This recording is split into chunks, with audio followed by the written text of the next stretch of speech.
Hey everybody. It is almost fall, so it is that time of year that if you haven't started thinking about your fall and winter honeybee management plans yet, it's definitely time to do so. Especially for the hobbyist and sideline beekeepers, the smaller guys who are not going to transport their hives out of state. I know we've had a little bit of rain here in Michigan the last couple of days, which could potentially spark a little bit of a later nectar flow, which is fine. That's good for the bees. Around this time of year, too, is the time that a lot of people will do their honey pulls for the year and do the honey extraction. This is it's a little bit iffy for me when people ask me how much they should leave or how much they should take, especially with the last 2 years, and last year especially being so mild and warm. The bees were a lot more active than they usually are, so they ate through a lot more of their food resources a lot sooner in the year before anything bloomed in the spring. So a lot of colonies died out early mid spring, which is unfortunate, but with the warmer winter temperatures, it's going to be expected, especially if you're not moving your hives out of state. Um, a few things that are going to be happening around this time of year is that the drones you'll start seeing early in the mornings and later at night, but it'll happen throughout the day at any point.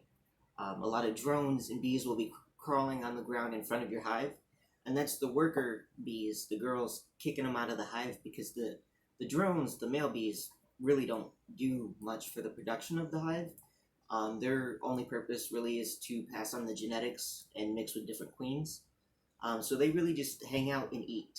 And then in the fall, the worker bees will kick them out, and they starve to death or they get eaten and they die. So you'll start noticing that activity more and more, especially as the mornings and the nights get cooler.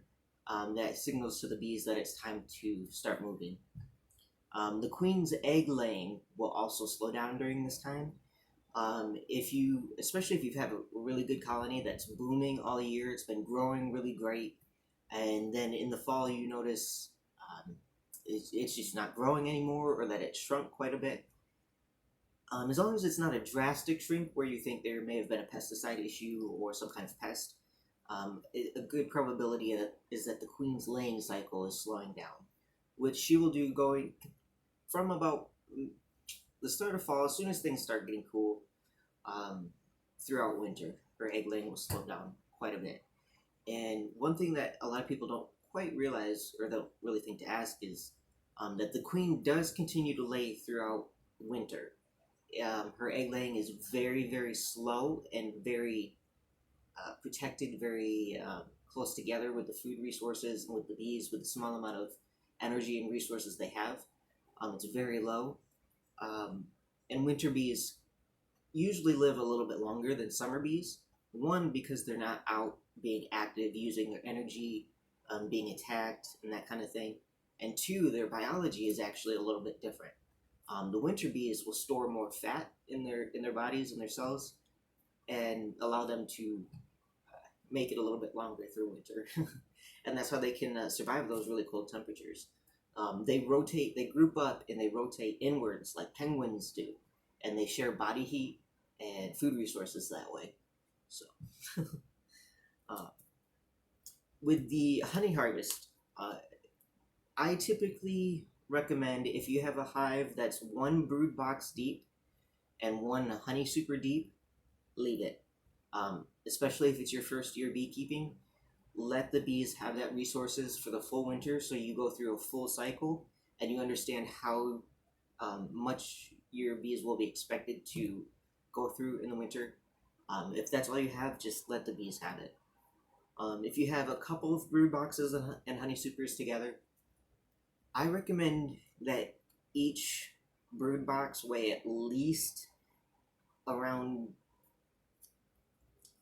ideally around 80 pounds is would be decent. 80 pounds would be good for a Michigan winter. 90 would be amazing if you could get your box that heavy, but more than likely it'll probably be in the 70 to 80 pound range, which if you can achieve that for a box is amazing. And those are on the brood boxes. and that's so the bees have enough food to get through winter. Anything more than that, if you want to take it, if you feel comfortable taking it, go ahead and do so. Um, just make sure you pay attention to what your bees are eating and what they're going through. Uh, Nectar flows, of course, slow down in the fall. We are a four-season state, so things are going to slow down and stop blooming and get ready for winter themselves. So, uh, a couple things to do with the honey pull.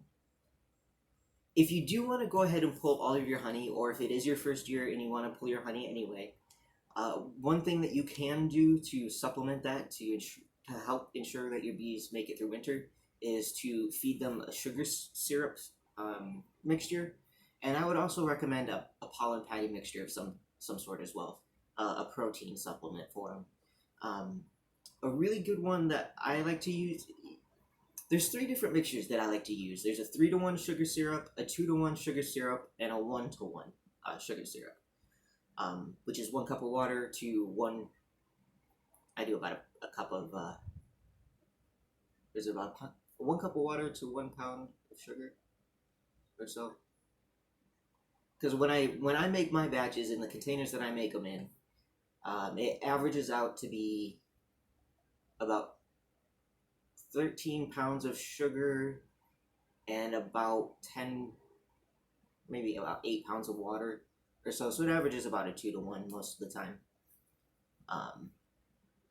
So that's how I kind of weigh mine out. But I like to feed a little bit on the heavier side, and it's good to test all three because all three different mixtures will stimulate different things in your bees. A 1-to-1 sugar syrup is really good for a really quick energy boost, supplemental feeding, to get them out there foraging on their own or to just kind of get them through a short period. A 2-to-1 is really good for getting into this production of egg laying, giving them the energy to kind of get that process started.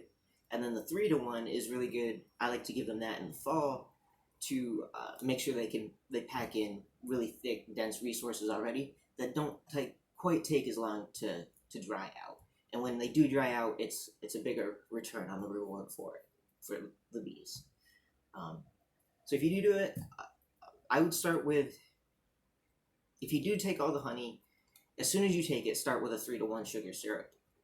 Especially for the hobbyist and sideliner guys, only have a few hives, it won't hurt. If they, and just keep giving it to them until they don't want it anymore. If they keep taking it, keep giving it to them. And if they don't want that, switch to a 1-to-1 and see how they take that, and then either go back and forth, or if they're done, if they packed all their cells back up, then that's fine. And then a mite check is really, really important in the fall to prepare for winter. A lot of people don't really test for mites, or they think that, if they observe their bees, their eyesight's good enough, they can see the mites. But really, those things are so small, and they do move fairly quickly that it's so easy to miss them. I definitely recommend doing a mite check, if not a mite treatment. And treatments are relatively cheap. Checks are relatively cheap as well. There's a few different ways that you can do it.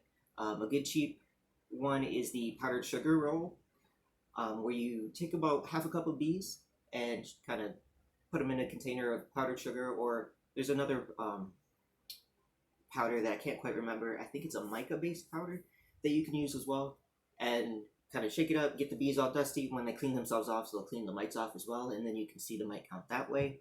There's a few other ways that you can do it. You can fumigate. There are different mite boards that you can use and things. So that's one thing to do. And then just kind of check for the general health of your hive. Make sure it's not being taken over by mice at this point. Definitely don't forget your mouse guards. I forgot those in one yard one year and had 80% losses. And it was all due to mice.